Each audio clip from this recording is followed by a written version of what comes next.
सतयुग की बात है। एक समय में भद्रासुर नामक महान राजा हुआ करते थे। भद्रासुर इतने शक्तिशाली राजा थे कि उनके नाम पर भद्रासुर वर्ष पड़ा। एक बार उनके राज्य में अगस्त्य मुनि पहुँचे। वे राजमहल में भी पधारे। राजा ने खूब आवभगत की। नमस्कार, भक्ति कथा और कहानी में आपका स्वागत है। अगस्त्य बोले, भद्रासुर, मैं तुम्हारे यहाँ 7 दिन रुकूंगा। राजा ने उनके ठहरने का विधिवत प्रबंध किया और अपने सेवकों इत्यादि को उनकी सेवा में लगा दिया। उन्होंने अपनी रानियों से उनके दर्शन लाभ पाने को कहा। राजा भद्रासुर की रानी कांतिमती अत्यंत सुंदरी थी। कहते हैं उसके चेहरे की चमक 12 सूर्यों के समान चौंधिया देने वाली थी। रानी कांतिमती के अलावा राजा के रनिवास में 50,000 अन्य रानियां भी थी, पर कांतिमती की कोई बराबरी नहीं थी। पहले ही दिन रानी कांतिमती मुनि अगस्त्य के दर्शन के लिए आई। अगस्त्य मुनि ने कांतिमती को देखा तो देखते ही रह गए। उन्होंने कहा, राजा तू बड़ा ही भाग्यवान है, तू धन्य है। दूसरे दिन कांतिमती फिर आई तो उसे देखकर अगस्त्य बोले, ओह, सारा संसार वंचित रह गया। तीसरे दिन कहा, ये लोग तो उस गोविंद की माया को भी नहीं जानते जिसने एक दिन की प्रसन्नता में इन्हें क्या कुछ नहीं दे दिया। चौथे दिन जब कांतिमती मुनि दर्शन के लिए पहुंची तो वे अपने दोनों हाथ ऊपर उठाकर बोले, हे जगन्नाथ, आप धन्य हैं, आपकी लीला महान है। इसी तरह 5वें दिन वे बोले, भद्रासुर, तुम्हें बहुत बहुत धन्यवाद।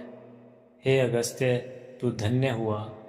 इसी तरह 6ठे दिन भी उन्होंने कांतिमती को देखकर प्रशंसात्मक टिप्पणियां की। 7वें दिन तो गजब ही हो गया। वे बोले कि राजा ही नहीं, उसकी रानी, सेवक सभी मूर्ख हैं जो मेरी बात नहीं समझते। इतना कहने के बाद वे उठे और सबके बीच राजा भद्रासुर के सामने ही भाव विभोर होकर नाचने लगे। 7 दिनों तक रानी के जाने पर उसकी प्रशंसा और अब यह सभी उपस्थित लोगों के सामने ही धीर गंभीर रहने वाले मुनि का नृत्य। कुछ देर तो राजा अचरज में रहा। फिर उसने विनम्रता से हाथ जोड़कर अगस्त्य मुनि से इसका कारण पूछा।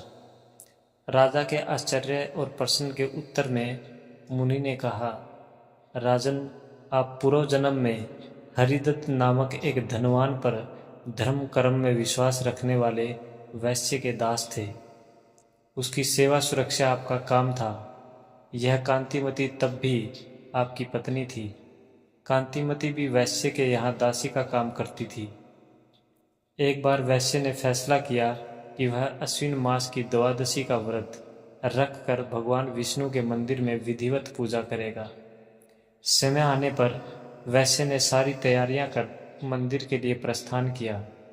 तुम दोनों उसके भरोसेमंद नौकर थे, सो इसलिए उसने न सिर्फ तुम दोनों को अपने साथ लिया बल्कि पूजा प्रबंध में भी साथ रखा।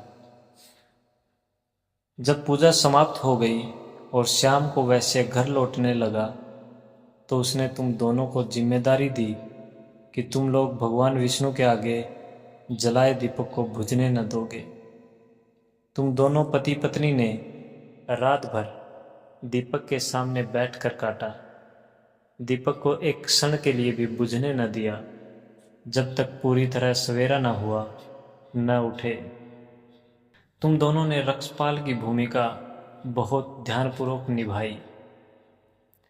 बहुत काल बाद उम्र पूरी होने पर तुम दोनों थोड़े से ही अंतराल पर मृत्यु को प्राप्त हुए।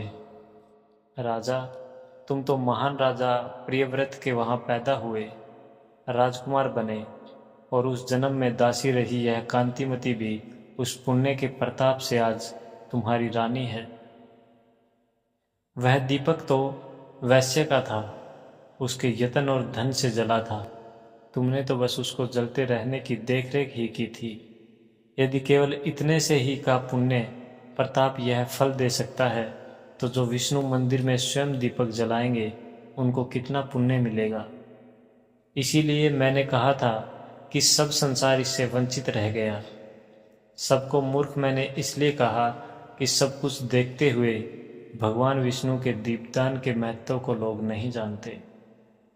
अपने को धन्यवाद इसलिए दिया कि मुझे सब कार्यों में महत श्री विष्णु ही सूझते हैं, और तुम्हें और कांतिमती को धन्य इसलिए कहा कि तुमने दूसरे के जलाए दीप की रक्षा भी इस तरह मन लगाकर की।